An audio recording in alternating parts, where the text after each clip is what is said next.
What's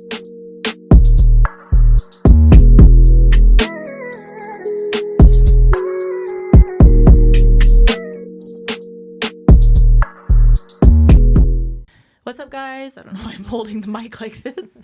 Thank you for joining us on another episode of Inspired. I'm here with myself and Sasha today. We are going to talk about eyeliner. Woo! Miss Amber Red, her favorite thing. Sasha loves me talking about eyeliner. Our eyeliner episodes do really, really well. That's why. Actually, what we could talk about with eyeliner, because not going to lie, coming into this, we're kind of like eyeliner again. Mm-hmm. But recently, I came across a new black. I think I'm allowed to talk about this black now. I think in a previous episode, I was not able to talk about it. Mm-hmm.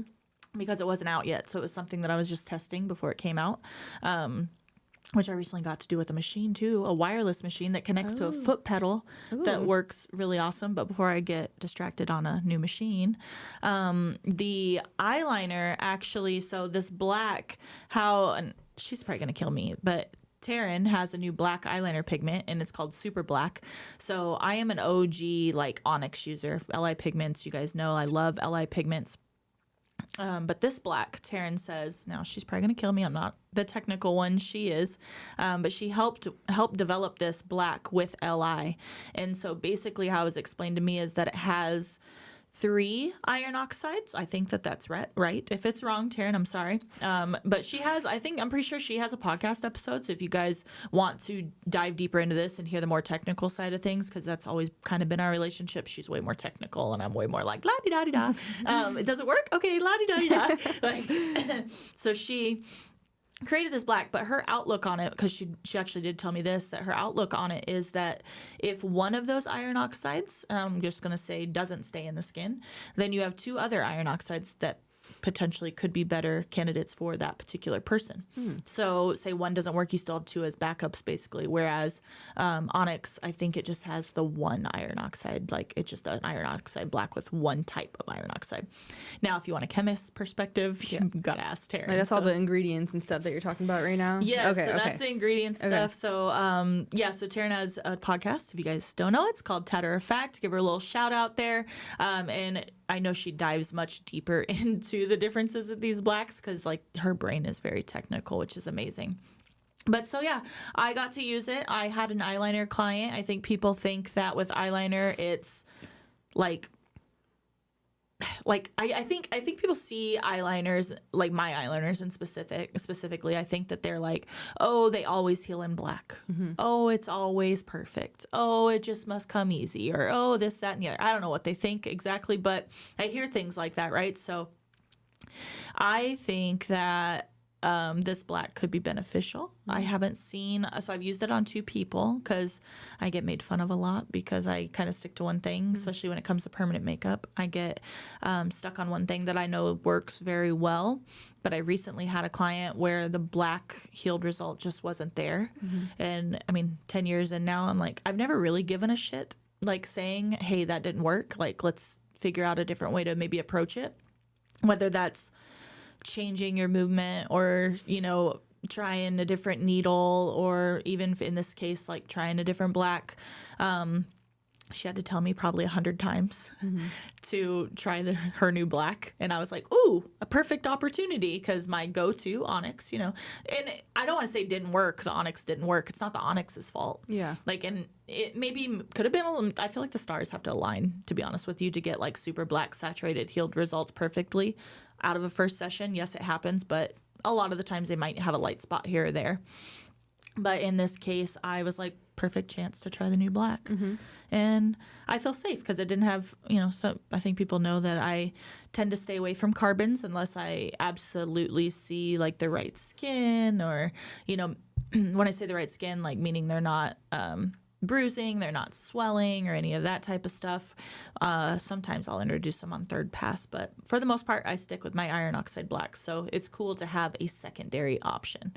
Is your brain like, what the hell, Sasha?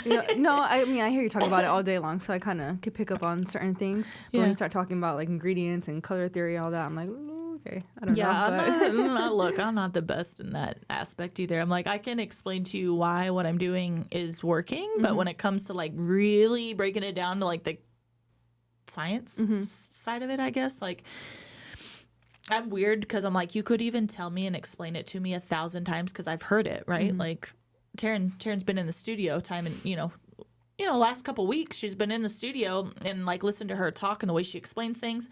It's not that I'm not listening. It's just like my brain literally doesn't hold on to those little tiny details, even though I wish it would.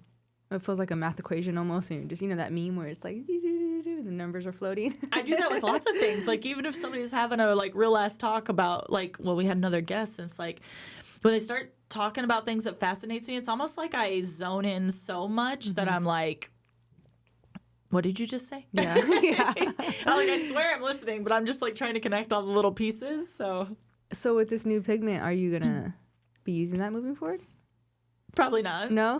Just here and there? Yeah, probably just here and there. So I'll probably just, I'll always order Onyx. I just always will. But maybe I'll order it. And I mean, maybe the determining factor will be if that client comes back with healed in black. I was going to say, they haven't come back yet for us to see yet. I should because this was recent that you started using using me like grabbing my phone. Like, actually, guys, should we get an update? No, because it was just maybe about 3 weeks ago or so that I had her in. So, but she hasn't reached out and said it hasn't worked. Yeah. So maybe it did. Yeah. And everybody, I don't know, my brain goes to like everybody's like body, like your chemical makeup is different, right? So like that makes sense to me to have a black. Sorry, I have a cough drop. As I choke. But I'm like, that makes sense to me to have 3 different types in one, right? And then it's like, because what if the one sits and the one does, I think that's cool. So this is supposed to be like the king of all pigments, of black pigments, pretty much. I don't know if I would, I don't know. I mean, I love Li. So in my opinion, I think Li Pigments is the best pigment that's out there possible. Well, you've been using it for 10 years now? Yeah. They don't pay me to say that or anything. Like I've just been using them for 10 years. So I really can like gauge the healed results with it. Like I know exactly what they're going to do. I know exactly how to modify with them. I know exactly like what to expect from them. Yeah. So when something doesn't go exactly right, then it does make me step back and be like, ooh, maybe I should have something else in my back pocket. So I think in my outlook on this, I think that's where that super black will come in. Have you ever done an eyeliner that's not black? Do you do brown? Do you do fun colors? Or I don't want to say I don't, but some of so I tend to stay away from browns because I've seen them not age the best over time. Sometimes they can pull a little more red rather than gray, and I tend to like a gray heel more than, so it's kind of preference. Is that like for every client it'll turn gray, or is there a certain client that you would be like, okay, I could probably do this on? Well, as it ages, I think as the pigment's broken down, it's going to, if it's a good pigment, in my opinion, and it was placed into the skin correctly, then it should break down just a lighter version of itself. So a lighter version of the brown, a lighter version of the black being like a charcoal or a gray that you see a lot of times with those eyeliners that heal out. So it doesn't really have anything to do with the skin per se. It's more of like your technique with using a brown. It could be the skin too. Yeah, it could be. It's a little bit. It could be a little bit of both. I think, especially because like you have to think like the skin is here and the pigment's laying underneath of it. So my pasty ass, right, like is laying on top of like say the blacks. That's why my blacks are like cooler in tone. So everybody's a little bit different. Sorry, you guys. I'm like. So have you done like purples? Reds? Purples? No, I want to. Sorry, I forgot you asked a colorful question. Oh, yeah, no. I am down to do some colorful eyeliner. I think we went down this rabbit hole a little bit, like way back on another episode, and there was like a glitter eyeliner, and I'd totally be down to do something like that. You should. That'd be I'll cool. do that shit for free. So if you guys want to get your like a colorful eyeliner, hit me up. Yeah, because you've done brows. Yeah, I've done brows. I've done colorful brows, and I think a lot of people are against stuff like that. But if you know color theory. So if you think about it, like I did, I know this is an eyeliner episode, but for instance, I did a red, like a bright red, like my hair, eyebrow, right? So as that fades out, well, I just said pigment goes to a lighter version of itself. So what do we think that's going to fade out to? More than likely, a light pink. So all day long, we color correct pink eyebrows. I'm not saying I want to, but if that's a decision, somebody 10 years down the line didn't want that, red or pink eyebrow anymore, I could shift it with, say, like Li Pigments like brow mod, and that would take it back to a caramel brown. So it's all understanding color theory. Yeah, that's kind of cool too. Like if you decide to do a bold brow and know, like maybe later I can change it. Yeah. And I've been thinking about something lately too that's not on our 3-month plan that I think needs to go on our like 6 or 9 month plan. Ooh.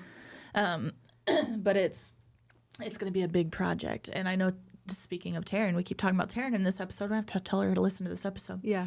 But she recently was on me about getting it going. So I haven't even heard this idea yet. Can't even tease it? No, you have. You've heard about I it. have? Oh, okay. You've heard about it a little bit. I just haven't had time to get to it or the money. But since our studio's going to be all rented out. Yes. And Amber's still going to be tattooing. Hopefully we can get some money stacked up so I can drop thousands of dollars on a project. So the thousands come in, the thousands go right back out. Can't stop. It's a revolving door. Literally. I'm like, Victor's like, what do you mean? Like, the account has money. I'm like, yeah, but tens of thousands of dollars move every day. Yeah. He's like, okay. Like, that's weird. Victor. He just sits back. That man, he just sits back and is like, oh my God. Here we are again. Oh, he's like, says the account's low. I look and then it's back to normal and then it's gone again. I don't know what happens. I'm like, me neither. Like, I need $10,000. Oh gosh. So yeah. So as soon as Amber gets $10,000, you'll know because that shit's going to drop. There will be signs. Yeah. There'll be signs. signs. Subtle signs. No, this ain't going to be a subtle sign. This is going to be like a holy shit thing, but. Okay, you guys remind me after. But since we're on the topic of eyeliner, we just had an eyeliner workshop. Oh, yeah. That was super fun. Tell us a little bit about it. Yeah, the eyeliner workshop.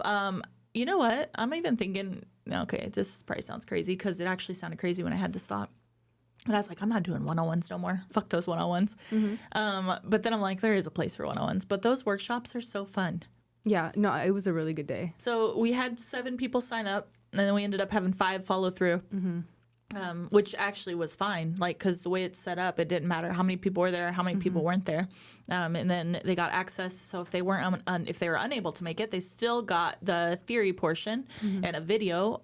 So they weren't missing out technically on anything. But something that's really cool that we did with this one was, so we always ask for people's bloodborne pathogens and their PMU certificates and all that sort of stuff before class. So something cool that we did with this one is I was able to actually put each person on the model we had because the model was super duper cool. So I was able to put them on, see their movements. They got to do a little tattooing.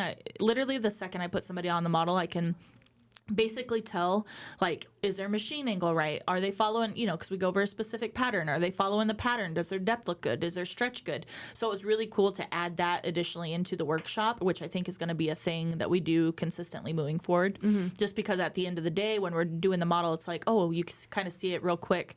All of the things come together to see if it really clicked for that person. Yeah, and I think they really appreciate it. I just think people want to come in and pick your brain. And I think that's what the whole day was, and it was fun just learning from everybody, and they just asked you questions all day long. Well, that, and then we laid them down. We did the hands-on stretching. Like, we did that, I used everybody in the class.